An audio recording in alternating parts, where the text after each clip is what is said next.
Super. Good afternoon, everyone. Good evening. Good evening, everyone. Good evening, everyone. Good evening, everyone. Good evening, everyone. As a moderator, I should do some justice. I was sitting there as well, so I'd like to get some response. Oh, everybody is here, so I can start. Good evening, everyone. Not enough. Good evening, everyone from the back. Super, but still not enough. You need coffee. I've had 2 black coffees from the morning, so I'm fully pumped up. Super. So thanks a lot for this another session. You might think, what is that new these guys are going to talk about? It's kind of same topics, similar topics, but there is definitely a variety. I will tell you what. Just now from Satya, we had a very good story all the way from 1990s to 2026, right?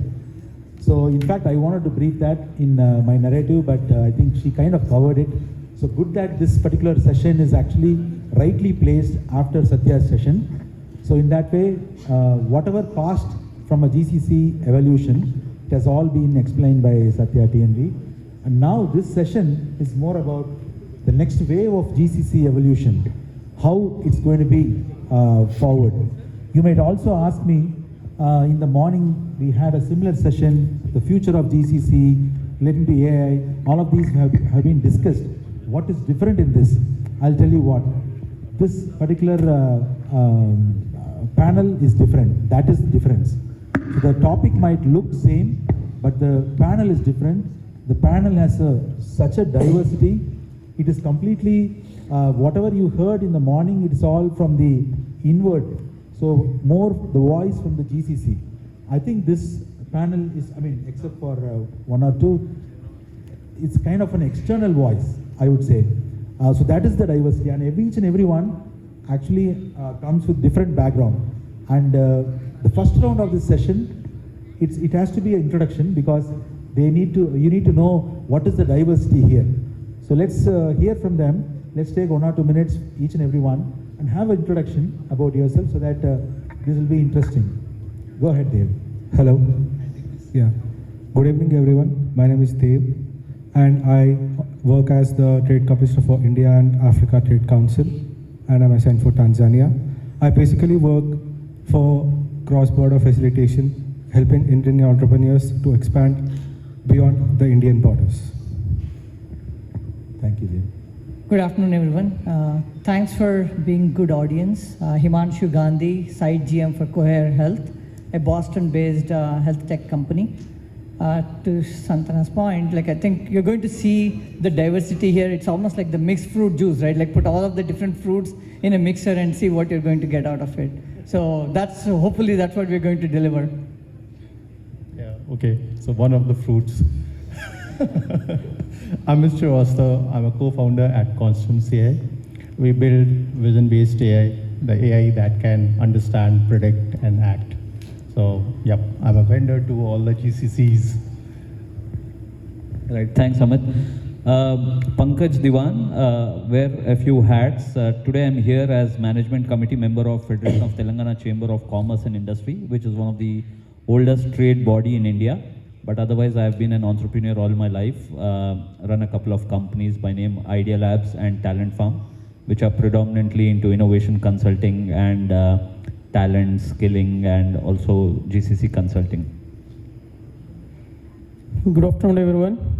So I'm Radhakrishna. I started career in 2002 as a research scientist. More than 2 decades I have been into AI as a research scientist, and then a consulting leader. Right now I'm heading as a AI business unit at a multinational company of around 8,000 resources at huge scale of business. So we'll discuss going forward the panel, how it comes. Well, thank you. You can see the diversity here. Super, thank you. So now I think we can get started with our session.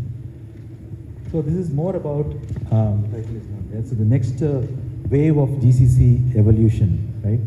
In one word, I would like to hear from all of you in one word, what is the future of GCC? So I'd like to go round robin on that. I can say it is a reinvention. Initially, GCCs in India or across the world has been started as an engine of efficiency, and then it has been transferred into the a kind of hubs of enterprise, and then powered by AI.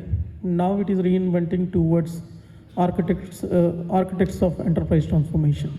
That's how I call it as reinvention. Right, like I think just before this panel, Satya spoke, and I think I kind of echo that.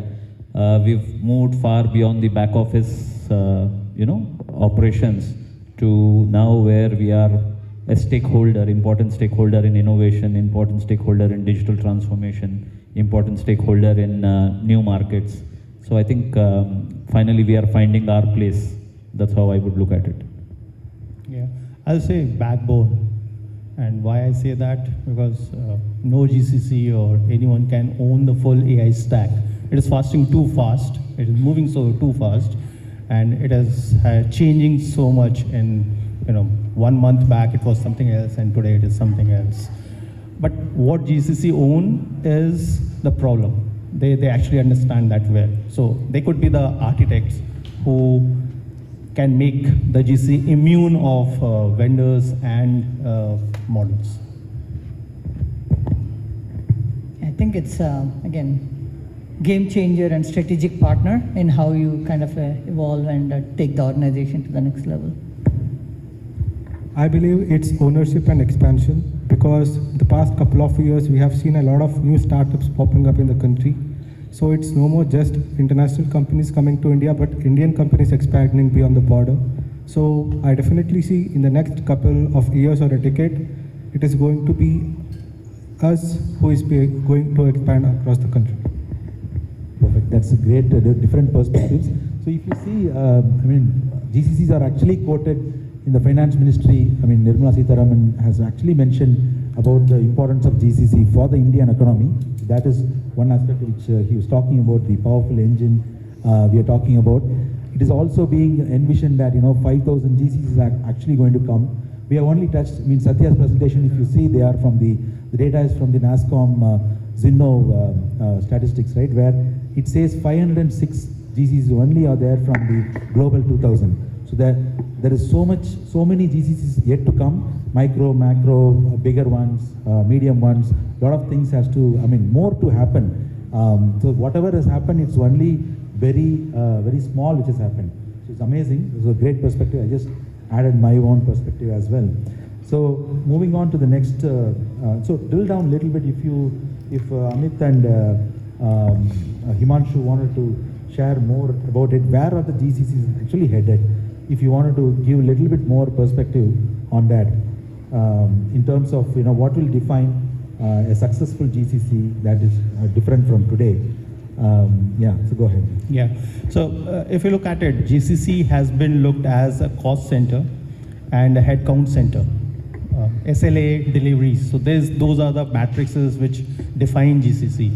Now moving ahead, this will change. The GCCs will become architects, the backbone, as I said, where they would define the solutioning.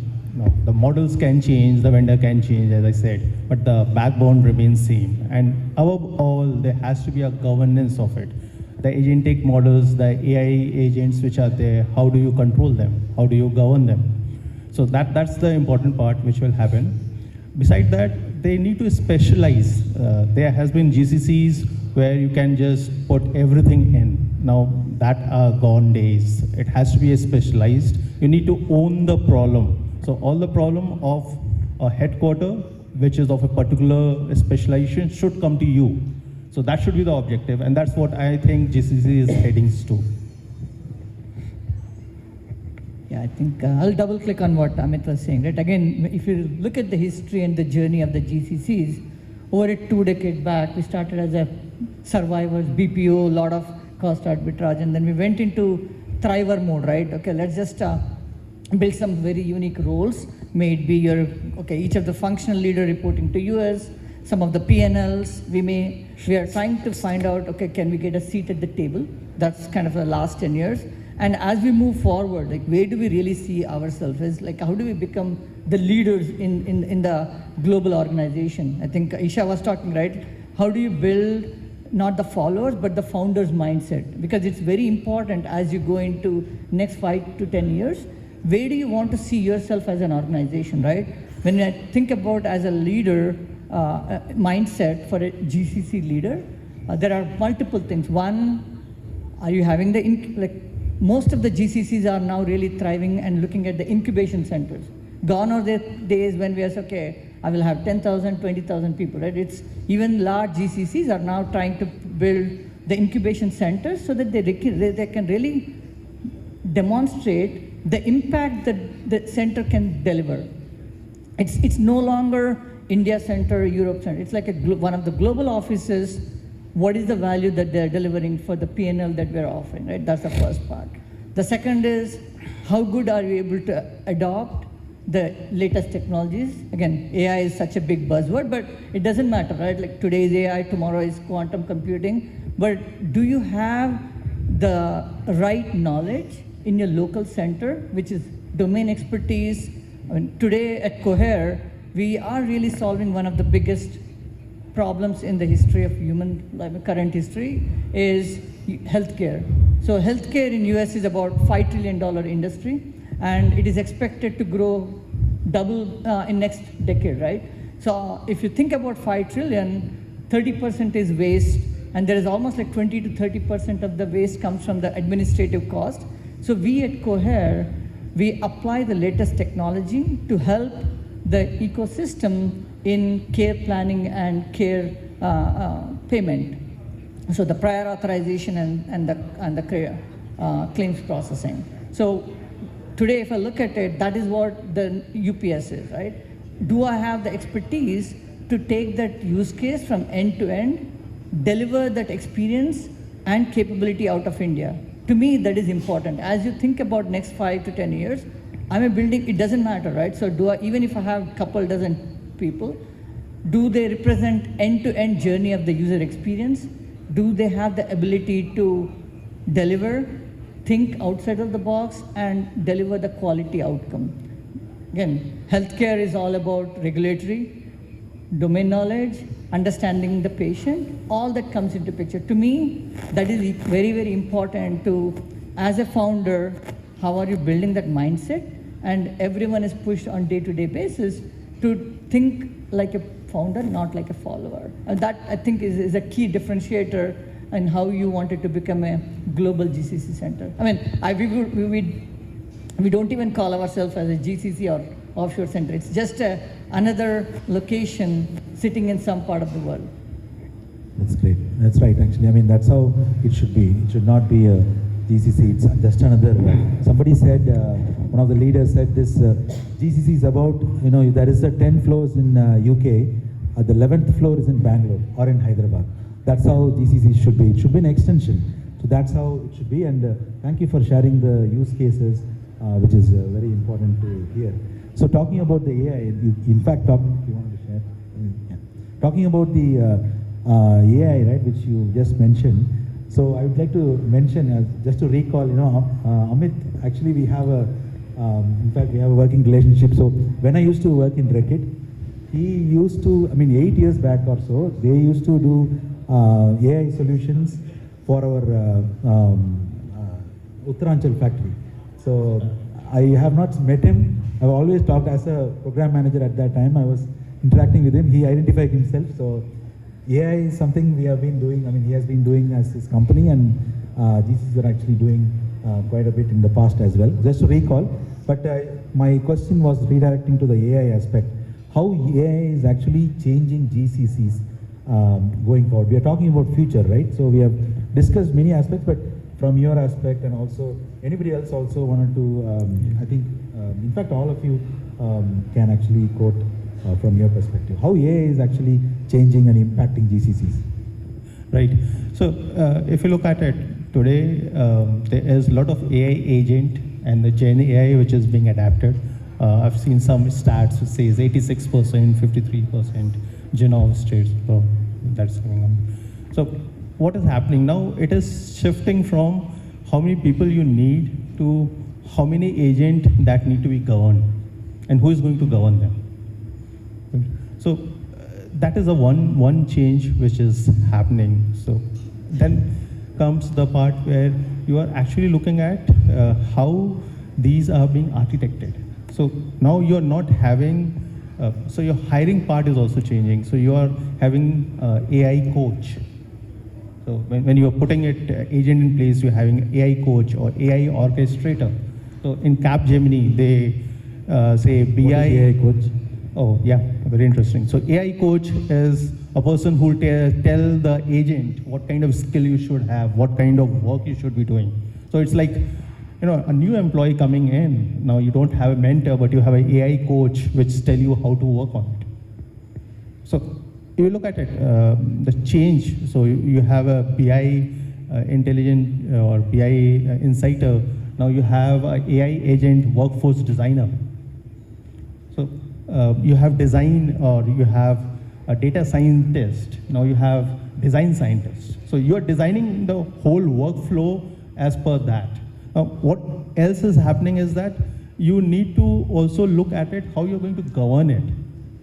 So that's how it is changing. So one part which is changing is you are having agents and you are having people to do that. So that's the whole hiring part, whole organization change which is happening. Plus, you are now required to go into a specialization. You can no longer be a generalist. You need to specialize in one of the AI domain, and you can go to your headquarters, the 11th floor that you talked about. So everything related with X problem, come to 11th floor. Everything related to Y problem, go to 12th floor. So that's how it is now differentiated. So you have to have a specialization, and you need to own the problem instead of just being just another mini center or a large center somewhere outside of it. So that's where AI is changing it. So it has to change from cost, that everyone is agreeing on it. Now it will move into a capability mode. And that is what we have been seeing now. Okay, adding to Amit, right? It is a reconciliation that takes place once the decision making a days. Now it happens in seconds. But more importantly, human role has been shifted. The human role has been shifted from executing steps into supervising intelligent systems, validating outcomes, and focusing on expectations that truly impact the business. So logically, at the moment, GCCs are moving from a kind of process execution to process intelligence, and then the process autonomy is where we stand. And eventually, if we'll go a little deeper, everyone is talking about artificial general intelligence for an organization. Imagine GCC where an AI system doesn't just reconcile finance data or optimize a supply chain independently, but it understands the business context across both, anticipates risk and anticipate risks across the functions, and proposes enterprise level decisions in real time. This is where the trajectory comes. The differentiator is not the AI capability, it is AI trust. And eventually, I can conclude that GCCs sit in rare intersection now: global data enterprise systems, deep process knowledge, and world-class talent. That combination gives something extraordinary, not just an ability to adopt the future work, but to architect the continuation from data science to agentic AI and then to AGI-ready enterprises. And today, Hyderabad is not just participating in this journey, and we are helping to redefine what the future will look like, the world. Thank you. So, Himanshu, do you want to add anything to this? Yeah, I mean, I think it's very well covered, right? I mean, again, the way we look at AI is just an enabler. We start with the customer problem. So today, again, just to reiterate like what I said, right? Like we have about 27 million unique patient data that we have been using to train our models, and specifically to reduce the administrative burdens for the payers and providers, right? So that is the key. As long as you're using the technology to solve the user problem, to me that's you're doing something good. And the way we really measure that is 85% of the interactions between the doctors and the insurance companies go through automated yes today. So that's kind of what we're talking. What used to take somewhere between 45 minutes to maybe a couple of hours to make a decision on the prior authorization. So just to kind of elaborate on the use case, right? In US healthcare system, for anyone who needs to get treatment for a symptom, doctor first has to create a treatment plan, and that treatment plan needs to be authorized by the insurance company before the doctor can treat you. So that sometimes might take, as I said, like 45 minutes to 3 hours, which means the patient is getting delayed in getting that treatment. So today, as I said, like 85% of the interactions, we automatically do it because we have the knowledge, we have the data built into it. And the remaining 15% go through the human in the loop, right? So we have in-house doctors and physicians and nurses who take that 15% and try to get to yes as soon as possible. I think that is what we want to make sure you're using the AI with a proper use case versus just experimenting the tool. I mean, that's kind of how we are very unique in what we're doing. Thank you. I'll have to expedite because there is a time check call already. So I just will get a talent question to people like Dev and also to Pankaj. Because Pankaj is apart from FTCCI, you have this talent farm as well. So, and Dev also would like to comment on talent. What is the talent? Because people might be interested in terms of what is the skill set, what is the talent we are actually looking for in the GCCs? I think currently what I believe is like talent is something which can be worked on with time. But the first thing which really is important is about the passion, because we live in a state right now where the digitalization and everything and etc. are really rapiding up. And a couple of decades ago, we never had Shark Tank India. And that is actually helping developing a mindset of the youth currently, like the Gen Z in the future. So what I believe is like, it is important for the corporates to hire people with passion and everything, because skill always can be developed and can be trained. Thanks. So I think, in my opinion, talent is one of the biggest differentiators today between different locations in India to attract GCCs and for GCCs to kind of, sustain and scale up.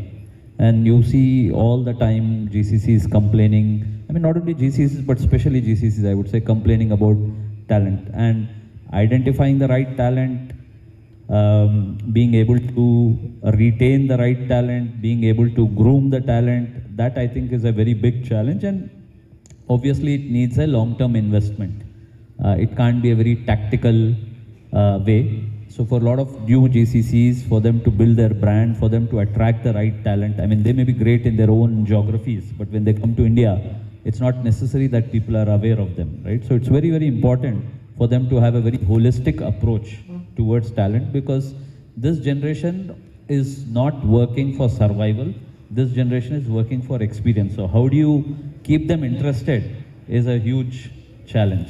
So there are multiple facets, I would say, around talent, and huge investment is needed in terms of time, strategy, and focus. Perfect. Perfectly said. I mean, very interesting perspectives. One last, rapid fire question. What one technology that will surprise us? So it's an open question. Anybody wants to answer? Yes. So now look at the AI changes that has happened over the time, and there is technology changing. So, for example, internet came in, which changed the way we have worked. AI is changing the same thing here. Now, one thing which is happening is once ChatGPT kind of things started working, everyone is aware about AI. They can experience it. The next technology that is going to disrupt it is going to be a vision-based AI, not text-based. ChatGPT is a text-based. You can put a visual thing into it. It can look at an image and understand, but that's the limitation. It's a text first. The vision first models are something which is more closer to how we react. So my bet is that in coming time, this is going to be the major technology disruption. Super. Oh, that's something. Yeah, go ahead. Adding to that, what Amit said, the surprising technology would be that not about that large language models, which we are discussing today. It is more about the rise into specific domain-specific small models, or AI or intelligent systems, which can deliver a precision outcome for the business. It might be AGI, or it could be the sub-events of the domain-specific. That's where the technology might evolve more towards in the next decade. Thank you. Anybody wants to come in? Yeah. Right. No, I think just expanding on what Amit mentioned, not just vision, probably anything which is a natural interface. Because I think instead of human beings expected to learn technology, technology will learn human beings, in the sense that whether it's voice, whether it's vision, whether it's touch, or gesture, whatever is natural. So you don't have to put the burden on the user to, let's say, learn typing or learn a specific way of interacting with intelligent systems. The systems will probably follow and become more human-like and be open to human interaction. That's what I see as the future of technology. Yeah, I'll just take a little tangential direction, right? So, again, I don't know, considering the pace at which the technology is evolving, I don't know if I could predict what's down 5 years down the line. So that's why we invest in human capital. We make sure that every employee is a thinker who is kind of a challenge in the status quo. I think that's probably is the best as a leader you can give back to the community and the resources. Okay, thank you. Anybody else? Superb. Thank you. This has been a great, wider, diverse panel, and hope it was useful to all of you.